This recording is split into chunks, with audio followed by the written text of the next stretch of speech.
Buenas noches. Mi nombre no importa tanto como el lugar del que vengo, porque en pueblos como el mío, uno deja de ser persona y pasa a ser historia. Yo crecí en un rancho pequeño del norte de Veracruz, metido entre cerros bajos, potreros húmedos y caminos de terracería que en tiempo de lluvias se volvían puro lodo. Ahí las casas están separadas una de otra por varios minutos de caminata y el monte empieza justo detrás del último gallinero. En ese lugar aprendí desde niño que hay cosas que no se preguntan y que cuando los viejos bajan la voz no es por respeto, es por miedo. Desde que tengo memoria, en el rancho se hablaba de un silbido, no como algo extraordinario, sino como algo que simplemente estaba ahí, como el canto de los grillos o el croar de los sapos después de la lluvia. Si lo oyes, no contestes, decía mi abuela. Si lo oyes, métete a la casa, repetía mi madre. Nadie explicaba más. Nadie contaba el origen. Era una advertencia heredada, seca, sin detalles, como si al nombrarlo demasiado se le diera permiso de acercarse. Cuando yo era niño pensaba que exageraban, que era una forma de asustar chamacos para que no anduvieran vagando de noche. Pero conforme fui creciendo, me di cuenta de que ese silencio no era casual. En el rancho había historias que nunca se contaban completas, historias de mujeres que dejaron de ir solas al arroyo, de hombres que no volvieron de revisar el ganado al atardecer, de perros que amanecían muertos sin una sola mordida visible, con el hocico lleno de tierra y los ojos abiertos como si hubieran visto algo que no debía verse. Todo esto que voy a contar no me pasó a mí directamente, sino a mi hermana menor, Lucía. Y aunque yo no fui quien lo vivió en carne propia, fui testigo de lo que vino después, de cómo una persona puede cambiar sin que se note al principio, de cómo el miedo se instala despacio como humedad en las paredes, hasta que un día te das cuenta de que ya no se va a ir nunca. Lucía tenía 16 años cuando todo empezó. Era una muchacha tranquila, de esas que prefieren quedarse en casa ayudando a mi madre antes que andar de fiesta. Iba y venía todos los días caminando desde la casa hasta la tienda del pueblo, luego a la secundaria nocturna que estaba a casi 40 minutos a pie. El camino pasaba por un tramo de monte cerrado, donde los árboles se juntan tanto que apenas deja pasar la luz cuando el sol empieza a bajar. Ese tramo siempre había dado mala espina, pero era el camino más corto. Y en el rancho, nadie se da el lujo de rodear cuando hay trabajo que hacer. La primera vez que Lucía mencionó el silbido, lo dijo como quien comenta algo raro, pero sin importancia. Estábamos cenando y de pronto soltó, como al descuido, que desde hacía unos días alguien le chiflaba cuando pasaba por el monte. Mi padre levantó la mirada, serio, y le preguntó cómo era ese silbido. Lucía lo intentó imitar, pero se quedó a la mitad. Dijo que no era como los chiflidos normales, que no era alegre ni rápido, sino largo, estirado, como si quien lo hiciera estuviera probando el aire. Mi madre le dijo que no hiciera caso, que seguro era algún pájaro o el viento metiéndose entre las ramas. Pero yo vi cómo mi padre apretó la mandíbula. No dijo nada más, pero esa noche salió a revisar los alrededores de la casa con la lámpara y el machete, como si esperara encontrar algo, aunque nunca supimos exactamente qué. Los días siguientes, Lucía empezó a cambiar de horario. Salía más temprano y regresaba antes de que oscureciera por completo. Cuando le preguntábamos por qué, decía que así se sentía más tranquila. Ya no caminaba distraída, ya no se detenía a platicar con nadie en el camino. Andaba siempre con los audífonos puestos, aunque sin música, solo para fingir que no escuchaba nada. Una tarde, cuando regresó más pálida de lo normal, supe que algo había empeorado.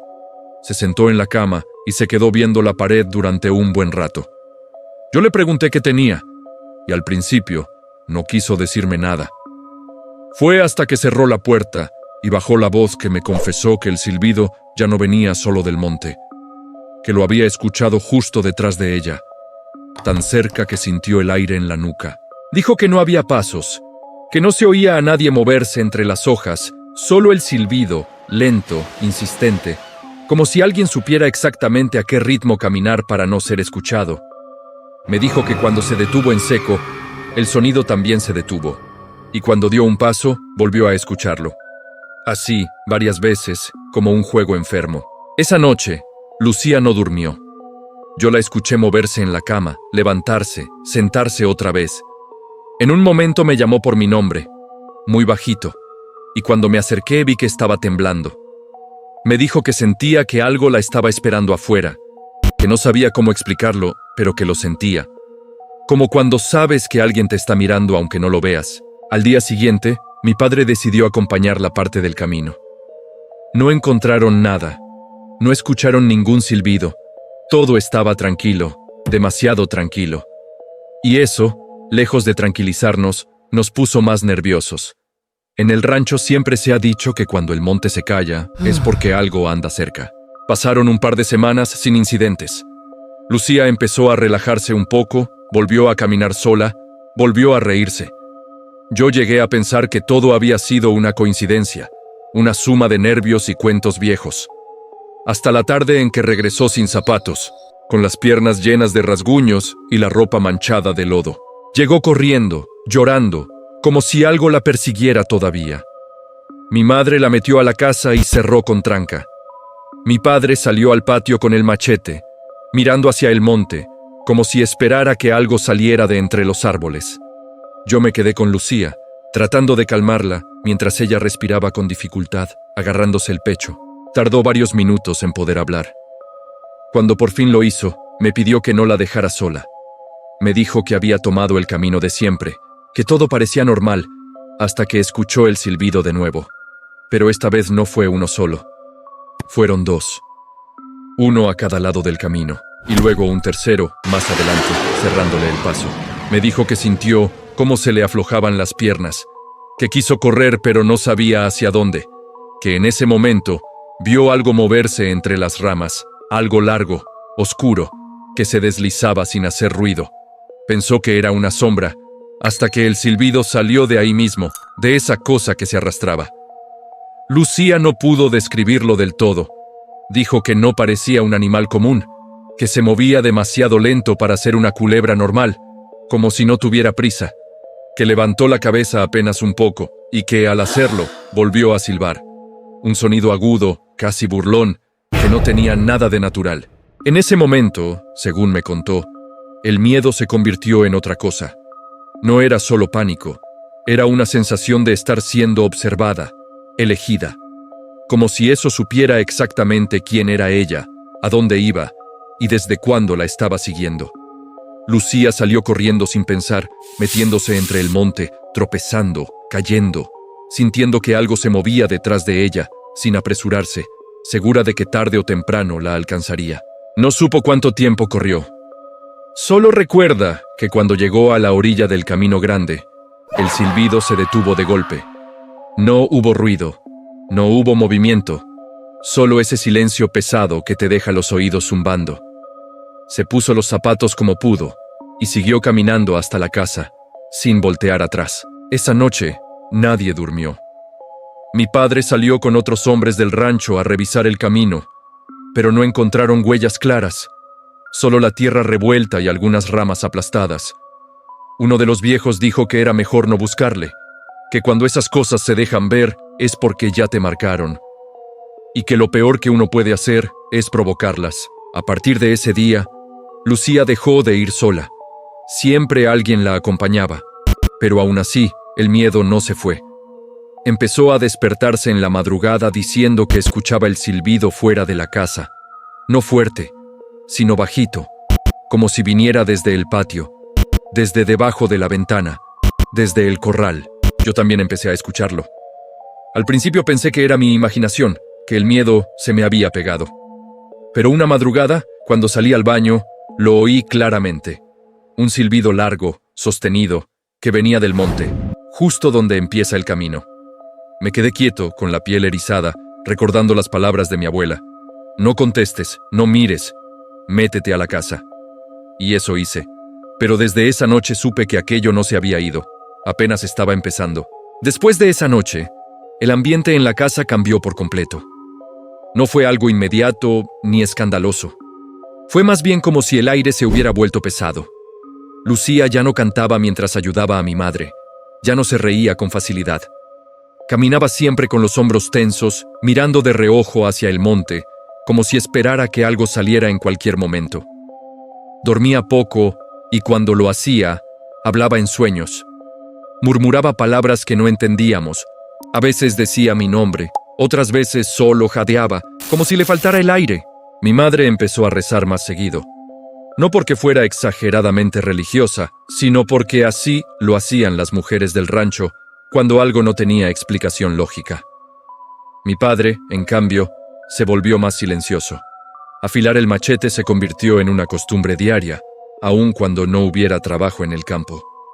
Lo hacía sentado en el corredor, mirando hacia el mismo punto del monte, siempre el mismo, como si supiera exactamente de dónde venía el problema. Una tarde, mientras yo ayudaba a Lucía a lavar ropa en el patio, me confesó algo que no le había dicho a nadie más.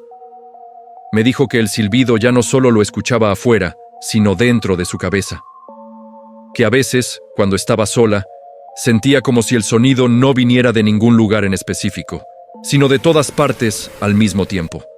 Me dijo que lo peor no era el ruido, sino la sensación que le dejaba, como si alguien le estuviera hablando sin usar palabras.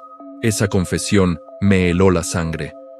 Porque en el rancho siempre se ha dicho que cuando algo deja de manifestarse afuera y empieza a hacerlo dentro de uno, ya no es solo una amenaza, es una presencia. Yo no supe qué decirle. Solo le pedí que no se quedara sola, que me avisara si volvía a escuchar algo. Ella asintió, pero pude ver en su mirada que ya no estaba segura de poder distinguir entre lo real y lo que no. La noche que todo terminó de torcerse fue una de esas noches sin luna, en las que la oscuridad parece más espesa de lo normal. Los perros empezaron a inquietarse desde temprano. No ladraban fuerte, sino que gemían, caminaban en círculos, se rascaban el hocico contra la tierra como si algo los molestara por dentro. Mi padre los amarró pensando que quizá había alguna víbora cerca, pero eso no los calmó. Cerca de la medianoche, el silbido volvió. Esta vez no vino del monte, vino del patio. Yo estaba despierto cuando lo escuché, largo, claro, tan cercano, que sentí cómo me vibraban los oídos. Me levanté de golpe y vi que Lucía también estaba despierta, sentada en la cama, con los ojos abiertos de par en par. No dijo nada. No hizo falta. Ambos sabíamos lo que era. Mi padre salió primero, con la lámpara y el machete. Mi madre empezó a rezar en voz alta. Yo me asomé por la ventana y vi la luz moverse despacio por el patio, alumbrando la tierra, el corral, las macetas. Todo parecía normal, hasta que el haz de la lámpara se detuvo en un punto cerca de la barda de atrás. No vi claramente qué era al principio. Solo una forma alargada, oscura, quieta. Mi padre se acercó un poco más y entonces lo vimos moverse. No se arrastraba como una serpiente común, levantaba parte del cuerpo, como si quisiera mostrarse, como si supiera que estaba siendo observada. El silbido volvió a salir, lento, profundo, completamente antinatural. Lucía empezó a llorar. No gritaba, solo lloraba en silencio, temblando. Mi padre no retrocedió. Dio un paso al frente y levantó el machete. En ese momento la cosa se movió apenas, lo suficiente para que la luz revelara su cuerpo grueso, las escamas opacas y una cabeza demasiado grande para ser normal. Pero lo que más me marcó no fue su tamaño, fue la forma en que parecía mirarnos. Aunque no pude ver bien sus ojos, mi padre lanzó el primer machetazo. La hoja no tocó carne. La cosa se movió con una lentitud desesperante, esquivando el golpe como si supiera exactamente cuándo hacerlo. Volvió a silbar, esta vez más corto, más agudo, casi burlón. Los perros se soltaron de sus amarras y se lanzaron contra ella sin que nadie pudiera detenerlos. Lo que pasó después fue un caos. Los perros gruñían, la tierra volaba, mi padre gritaba. Yo no pude moverme. Me quedé paralizado viendo cómo esa cosa se defendía, cómo golpeaba con el cuerpo, cómo uno de los perros salió volando y cayó gimiendo. Al final, entre los machetazos y las mordidas, la cosa quedó inmóvil, retorcida, manchada de tierra y sangre. El silencio que siguió fue peor que el silbido. Nadie habló durante varios segundos. Mi madre salió al patio llorando. Lucía se desplomó de rodillas, como si le hubieran quitado el aire de golpe. Mi padre revisó a los perros, heridos, pero vivos. Luego se acercó al cuerpo de la cosa, sin tocarlo, solo mirándolo. Nunca dijo qué vio exactamente. Solo murmuró que eso no era un animal normal, que algo así no debería andar tan cerca de las casas. Al amanecer, sin que nadie más lo supiera, él y otros hombres se llevaron el cuerpo lejos, hacia el monte profundo. No quisieron decir dónde lo dejaron. Pensamos que con eso todo había terminado, y en parte así fue. El silbido dejó de escucharse. Los perros se recuperaron. Lucía volvió poco a poco a la normalidad, pero algo en ella ya no era igual. A veces se quedaba viendo fijo un punto, como si escuchara algo que los demás no. Otras veces se despertaba sobresaltada, llevándose las manos a los oídos. Con el tiempo nos fuimos del rancho. Cada quien hizo su vida, pero cada vez que regreso y paso por ese camino, siento la misma presión en el pecho. Y hay noches en las que, incluso aquí, lejos del monte, creo escuchar un silbido lejano, muy bajito, como un recuerdo que no se quiere ir. En el rancho todavía se habla de eso, aunque nadie lo cuenta completo. Dicen que hay cosas que siguen a las personas, no a los lugares. Que cuando algo te elige, puede tardar años, pero nunca olvida. Yo no sé si eso que vimos murió esa noche o solo cambió de forma. Lo único que sé es que desde entonces, cuando escucho un silbido extraño, no volteo, no pregunto y no contesto. Porque en los pueblos hay advertencias que existen por una razón. Y no todas están hechas para salvarte, sino para darte una oportunidad de no llamar la atención de algo que ya sabe quién eres.